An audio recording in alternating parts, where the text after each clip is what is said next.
Buenos días mis amados. Hoy es sábado 26 de abril de 2025. Hay una gran demanda de preguntas, consultas y respuestas.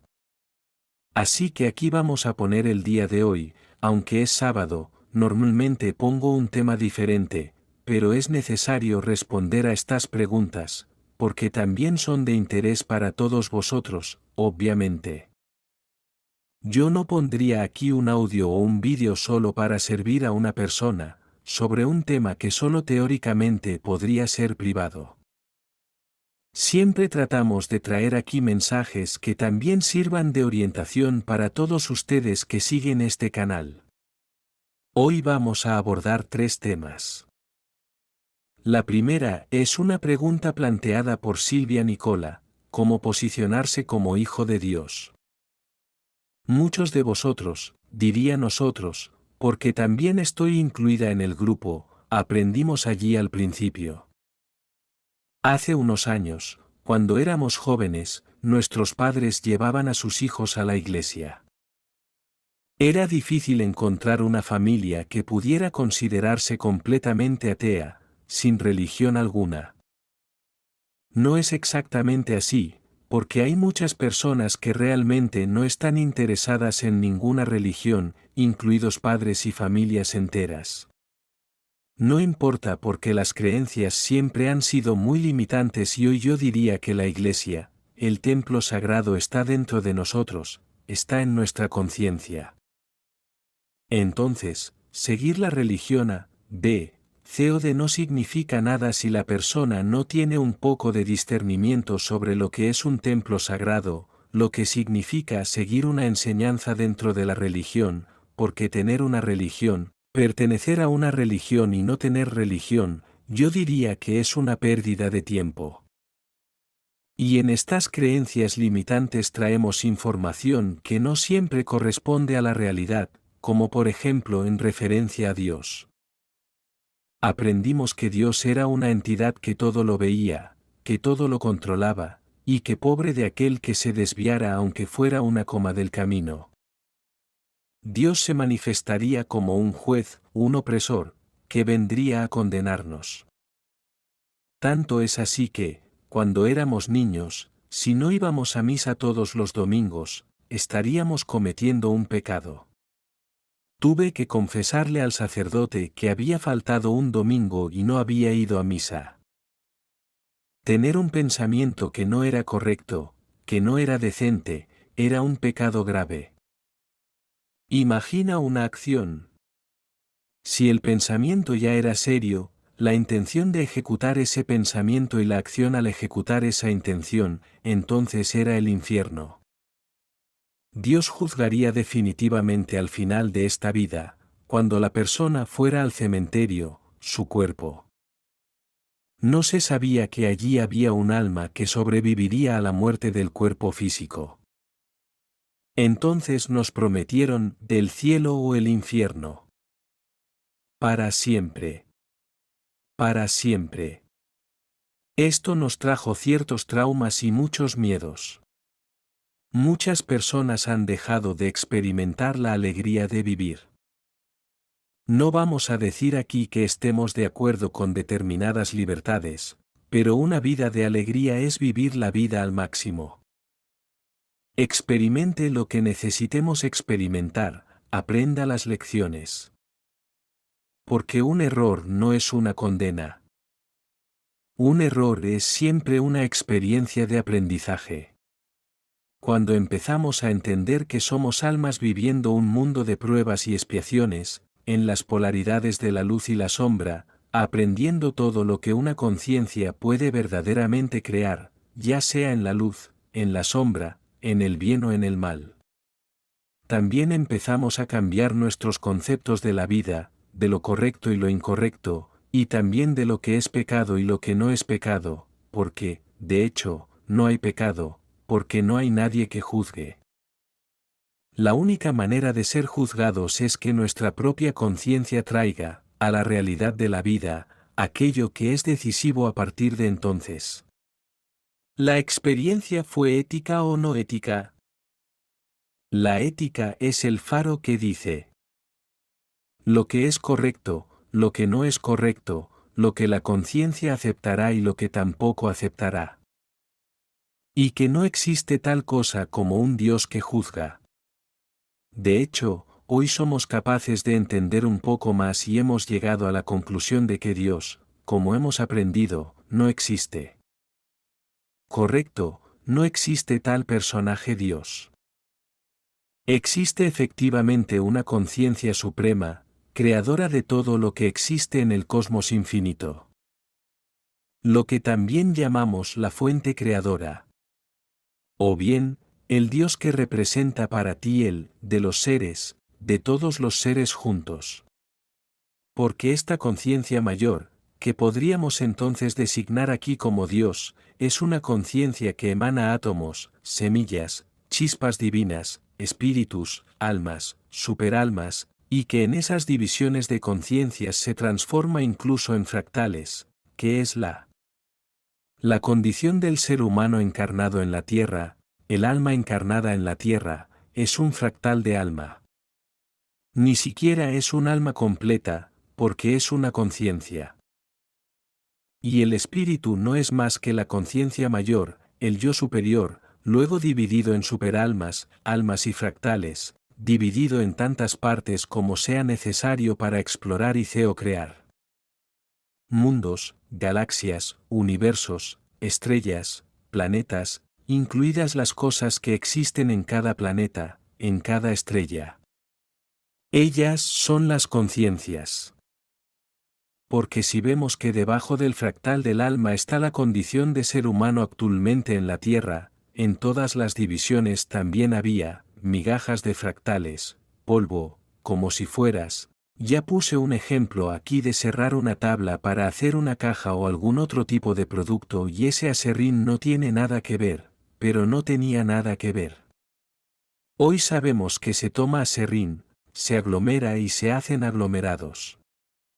El polvo cósmico, que en lenguaje extraterrestre o galáctico se conoce como Stardust, es una palabra en inglés, en realidad, pero es una información que siempre llega, no importa el idioma que se use. El polvo de estrellas es polvo cósmico y también tiene conciencia, incluso más limitada que el fractal, no puede tener la experiencia humana, por ejemplo.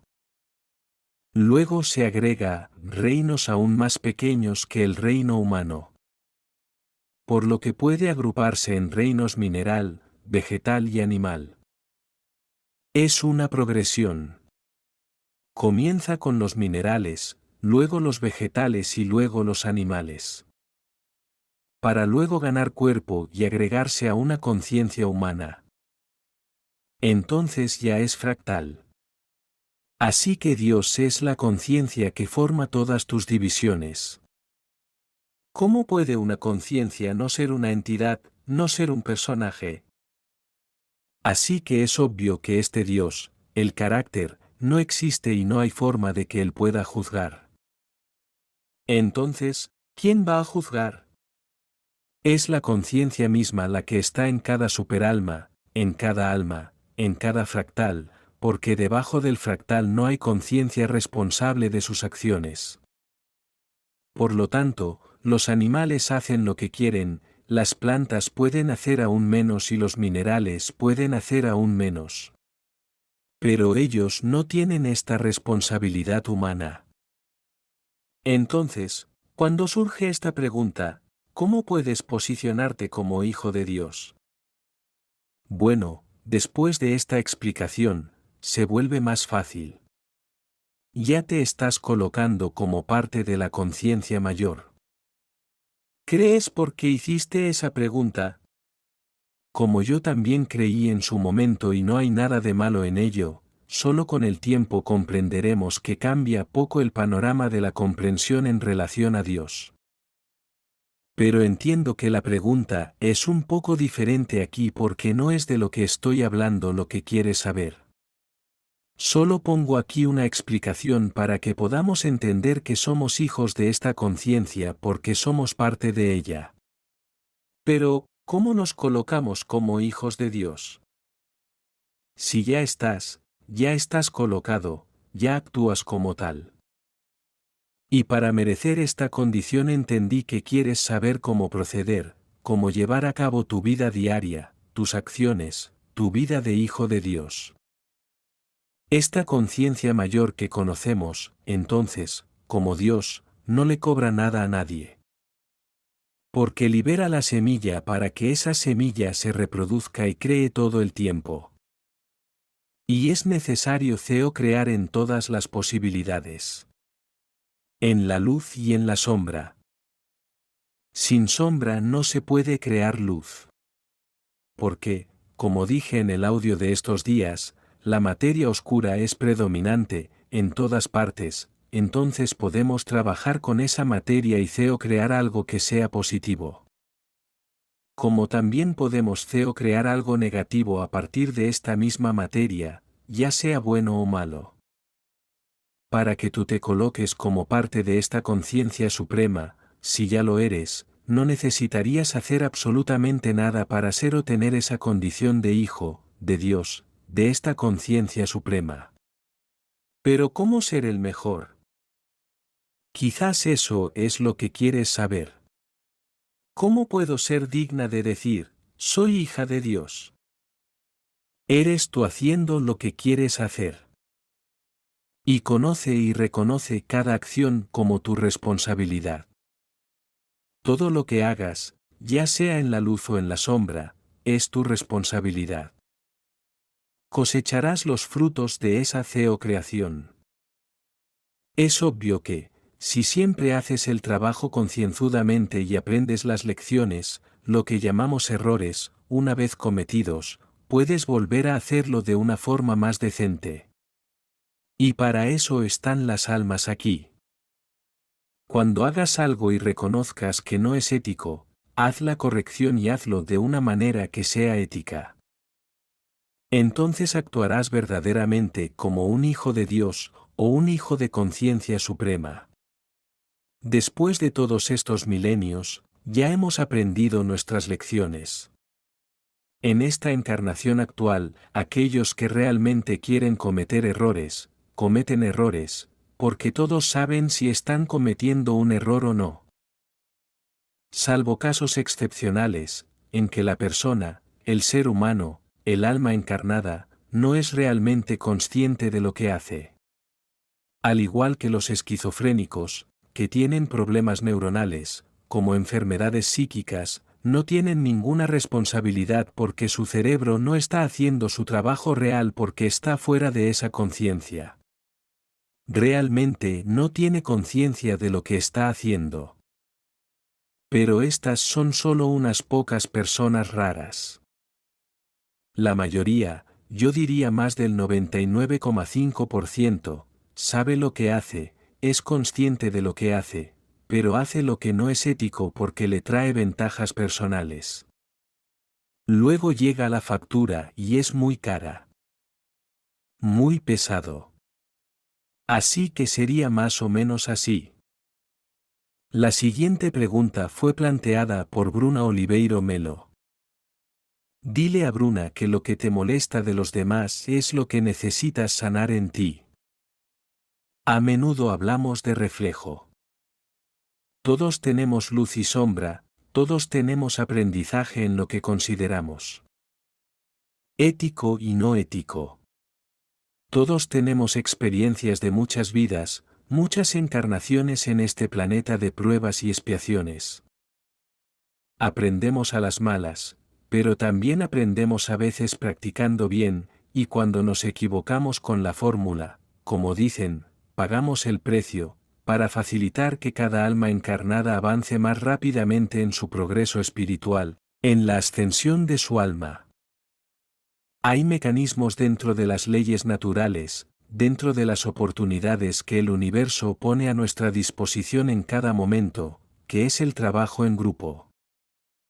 Así que ahora, el planeta está lleno de gente. Hubo un tiempo en que el planeta tenía pocas almas encarnadas. Apenas se conocían porque vivían en cuevas, en tribus lejanas. Pero a medida que la población crecía, también aumentaba la aglomeración, crecían las ciudades, los condominios, los edificios, las comunidades barriales. Finalmente, las familias también crecieron, en una época en que cada familia tenía un gran número de hijos. Los grupos trabajan entre sí porque no necesitamos volver a pasar por experiencias si ya conocemos el resultado. Es por eso que vemos personas cometiendo acciones, o realizando acciones, que sabemos que no tendrán un resultado positivo. No necesitamos pasar por la experiencia. Tenemos dentro de nosotros el recuerdo de la experiencia ya vivida. Pero podríamos haberlo olvidado y así vemos en los demás lo que no queremos. Lo que no queremos para nosotros, no queremos hacerlo porque sabemos que no está bien, no es ético. Por eso me molesta ver a otra persona haciendo algo. Las actitudes en los demás que me molestan son porque eso aún no está bien sanado en mí. Podría ser un trauma del momento del pago del rescate, de la expiación. Porque si yo cometí un error que causó dolor y sufrimiento, a algo, a alguien, en algún momento, en esta vida o en vidas pasadas, entonces llega la factura. Y cuando llega la factura, llega el dolor. Y el dolor pudo haber sido tan grande que causó un trauma. Y cuando vemos a alguien cometer errores, podemos tener ese recuerdo. Y eso nos molesta, porque nos trae recuerdos de dolor.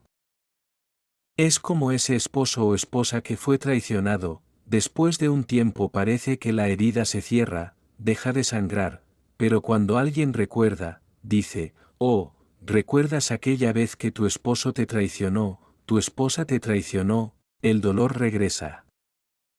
¿Y qué pasa? La persona que fue traicionada se enoja con la persona que recordó y tocó la herida. Así que cuando alguien hace algo que nos molesta, es una herida dentro de nosotros que todavía sangra. Todavía tenemos un recuerdo de algo que no nos gusta recordar. Todavía duele. Y no sabemos, no tenemos el recuerdo de la vida pasada, pero nos molesta. Por eso vemos a la gente hacer algo y nos molesta tanto. Entonces, lo que te molesta de los demás es lo que necesita ser sanado en ti. No podemos ver nuestra cara, por ejemplo, sin la ayuda de un espejo.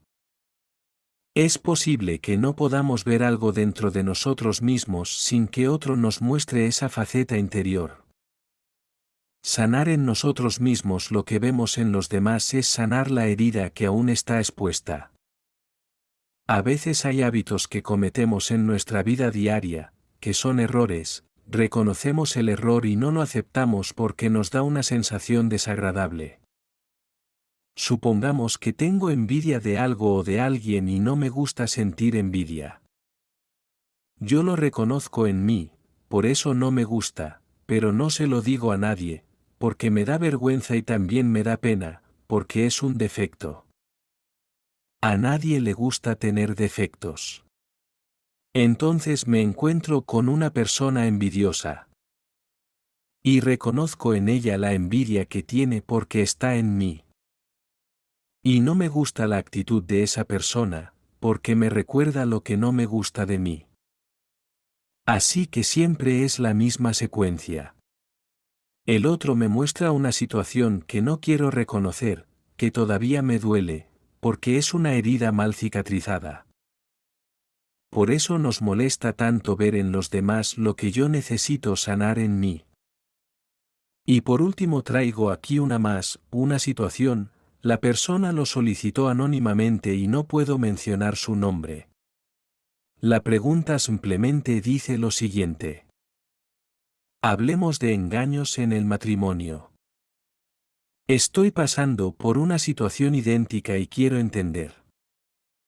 Bueno, las infidelidades no tienen por qué ocurrir solo en el matrimonio. Hay traición de pareja, traición de amistad, traición en la familia, entre hermanos, de padres a hijos, de hijos a padres. Hay traición entre personas que apenas se conocen. Y cuando alguien deposita confianza en alguien, y esa otra persona no corresponde a esa confianza, es una traición, aunque no sea tan grave, porque es una violación de la confianza. La confianza es lealtad. Y la traición es la ruptura de la fidelidad. Pero aquí la cuestión se refiere al matrimonio. Entonces, cuando hay matrimonio entre un hombre y una mujer, es porque había una atracción, una pasión. Es la pasión la que atrae, porque la pasión es necesaria para que exista esa atracción, para que esos dos almas encarnadas se conozcan y comiencen una relación porque así lo programaron antes de encarnar, con el objetivo de traer a la reencarnación otras almas, que serían sus hijos. Si no hubiera pasión, si no hubiera atracción, no habría relaciones, no habría apareamiento y no habría gestación de un nuevo ser. Entonces está armado de tal manera y con tal energía que esta relación crea un vínculo muy fuerte, no solo a través de la atracción, sino a través de la pasión. Las pasiones, cuando no se controlan, se convierten en posesión, posesión. Eres mía para siempre. De lo contrario, serás mía para siempre. A veces la gente realmente hace un pacto. Te amaré por siempre. Porque al principio todo parece eterno, es tan bueno. Tiene que durar para siempre. Y no siempre es así. Cuando llega el momento en que el motivo de esa pasión ya no existe, por cualquier razón, que no viene al caso, una de las partes ya no tiene esa atracción tan activa como al principio. Y al igual que la energía, la ley de atracción, la energía sexual principalmente, son energías poderosas, muy fuertes, porque son energías creativas. Y esa energía está suelta, como dicen, y si no se dirige hacia tu cónyuge, como debe ser, terminará yéndose a algún lado, probablemente a otra persona, en este caso del sexo opuesto, y sería otra persona, en el caso de un hombre, otra mujer que no es su esposa, o viceversa, cuando es de una mujer a su marido, a otro hombre, no a su marido. Y esta energía crea una nueva atracción, como si fuera un nuevo foco energético. Y cuando hay energía, esa energía necesita ser dirigida. La energía no desaparece por sí sola. Si la energía está conmigo o está contigo, si está conmigo tengo que dirigirla hacia alguien. Si lo tienes contigo tendrás que dirigirlo a alguien. La energía no se queda quieta, se mueve. La energía estancada se convierte en una enfermedad, porque se acumula y comienza a molestarnos. La energía necesita ser canalizada, pero hay que tener cuidado de canalizarla en una dirección que no cause dolor ni sufrimiento. Entonces la persona dice, pero sí, tengo tanta energía sexual, que ya no puedo dirigirla hacia mi esposa, porque ya no tengo ninguna atracción por ella, no me siento bien, entonces tengo que canalizarla con otra mujer, tener sexo con otra mujer, entonces, ¿canalizar esta energía? La respuesta es muy sencilla, más sencilla de lo que imaginas. Esta es solo una posibilidad. Quizás sea la peor posibilidad, porque le causará problemas a tu esposa. Ella lo considerará una traición. Entonces, ¿qué hacer con esta energía? Si es una energía creativa, la energía sexual es una energía creativa. Allí reside el gran secreto. Todos podemos canalizar la energía sexual que no se utiliza en las relaciones sexuales para crear algo. Puedes hacer caridad, puedes hacer poesía, puedes hacer música, puedes hacer cualquier cosa, incluso curar. La energía sexual bien canalizada tiene un gran poder curativo. Y lo mismo ocurre con todas las energías, no solo las sexuales. Si yo tengo un don, por ejemplo, como muchas personas tienen un don mediúmnico, ¿cuántas personas tienen un canal mediúmnico maravilloso? Es una energía que necesita ser canalizada en la forma y en la manera en que trabaja un medium, sirviendo, en cierta manera, a otras personas e incluso a seres desencarnados, porque el medium es un mediador entre dos planos, el encarnado y el desencarnado. El mundo físico de la materia de la Tierra es el mundo astral. Aquí podríamos decir la tercera y cuarta dimensión y otras dimensiones también.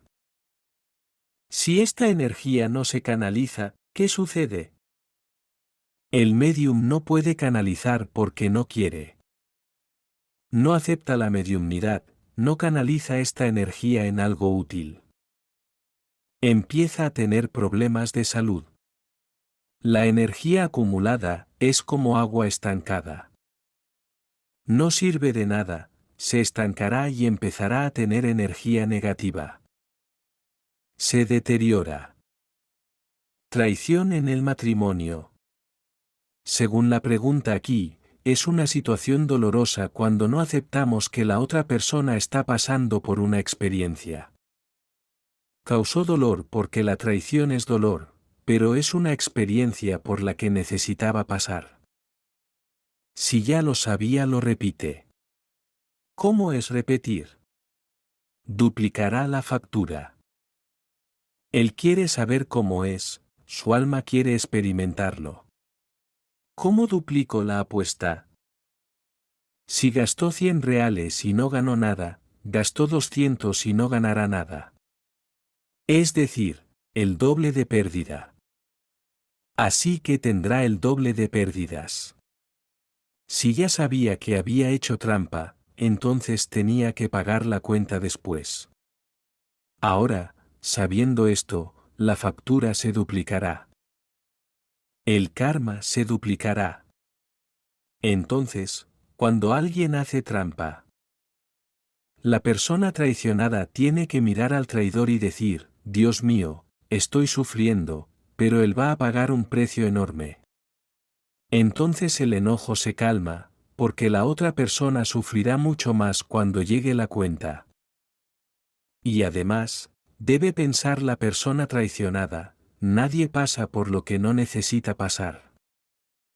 Si me traicionaron, ahora, porque en una vida pasada cometí traición, adulterio en este caso, ni siquiera lo sé, no recuerdo vidas pasadas, pero mi alma antes de encarnar pidió ser traicionada en esta vida para saldar esa cuenta. Así que pagué la cuenta. Es duro, duele, pero el otro igualmente tendrá que pagar. Cuando entendemos este juego el dolor se vuelve menor. Por supuesto que no eliminará el dolor, porque el dolor está ahí, pero disminuirá porque sentiremos compasión por la otra persona, en lugar de ira. Porque la ira es un veneno que mata a quien la siente, no a quien la provoca. Esto es un problema. Provocará problemas físicos. Dependiendo del grado y del tiempo, incluso los problemas más graves, como enfermedades más graves. Por eso es importante que te comprendas a ti mismo. Y además nadie nace encadenado a nadie. Cuando hay una boda, nos enseñan que tenemos que llevar un anillo. Las alianzas son lazos de conexión, nadie puede romper ese lazo. ¿Quién inventó esto? Las normas de los humanos por intereses. Pero varias veces he recibido orientación del equipo espiritual diciéndome que estos son conceptos humanos. En la espiritualidad lo que existe es responsabilidad, no obligación. ¿Se trata de formar una familia amorosa, ordenada y armoniosa? ¿Respeta las reglas?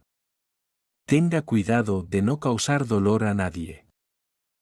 Cuando causas dolor a alguien, estás creando una división dentro de la familia. Ya sea hombre o mujer, o padres e hijos. Así que no existe tal cosa como diente por diente, ojo por ojo. Si atraes a alguien, serás odiado por la otra parte por el resto de tu vida. Ese tipo de cosas no funcionarán, no. Si la otra persona no quiere estar conmigo es porque tengo que pasar por ello. Mi marido está obligado a quedarse. Para siempre. Pero si no es feliz con su esposa, ¿qué derecho tiene una esposa a que su marido permanezca con ella hasta el final de su vida? Si uno no es feliz, y se obliga a permanecer en la relación, pronto habrá dos personas infelices. Porque no creo que un cónyuge pueda ser feliz cuando no quiere separarse del otro, cuando ya no quiere seguir en el matrimonio. ¿Qué felicidad es esta? ¿Cómo si pudieras comprar el amor de otra persona? No hay manera. Es un sentimiento. La otra es quedarse por obligación. Solo porque no lo dejo irse, no le doy paz, por eso permanece en el matrimonio. Pero, ¿cuánto tiempo durará esta pseudo-alegría, esta pseudo-felicidad? ¿Esta otra parte que obliga al otro a quedarse contigo pronto también tendrá paz? ¿Te sentirás bien sabiendo que la otra persona está ahí por obligación? Es obvio que hacer trampa no es cool. Lo mejor sería que cuando uno de los cónyuges ya no se siente atraído por el otro y la relación se vuelve difícil, sea sincero y diga, mira, soy infeliz. Creo que lo mejor es que cada uno viva su propia vida. Si me quedo contigo, yo tampoco seré feliz, pero pronto tú tampoco serás feliz. No puedo compartir nada porque no tengo eso. Este deseo ya no me hace ningún bien. No podemos quedarnos atados a un árbol. La vida debe continuar. Hay otras posibilidades. ¿Qué hará la paciencia? A veces un hombre y una mujer se encuentran solo para tener un hijo, o dos, o tres hijos que acordaron antes de nacer, antes de reencarnar, cuando cumplieron su misión, nada los detiene. Por eso a veces conozco casos en que la mujer quedó embarazada y el marido desapareció. Y luego se juntó con otra mujer que ya tenía hijos, y en lugar de cuidar los suyos, cuidó los hijos de la otra mujer. ¿Por qué? Porque es el plan del alma. No sabemos qué hay detrás de los planes del alma de otras personas. De hecho, a veces ni siquiera sabemos qué hay en nuestro plan. Somos conscientes, sí, porque el presente refleja el pasado, pero no hay forma de decir que haya una regla para todos. Por lo tanto, el engaño en el matrimonio debe ser comprendido. No tiene sentido intentar aceptarlo sin comprenderlo, no podrás hacerlo. Con el tiempo el dolor irá disminuyendo, porque es una herida que cicatriza. Pero si lo entendéis, mira, es una semana de sufrimiento, como mucho. De hecho, podría ser simplemente el día, el momento de entender. Pero vamos a darle una semana. Entender para aceptar.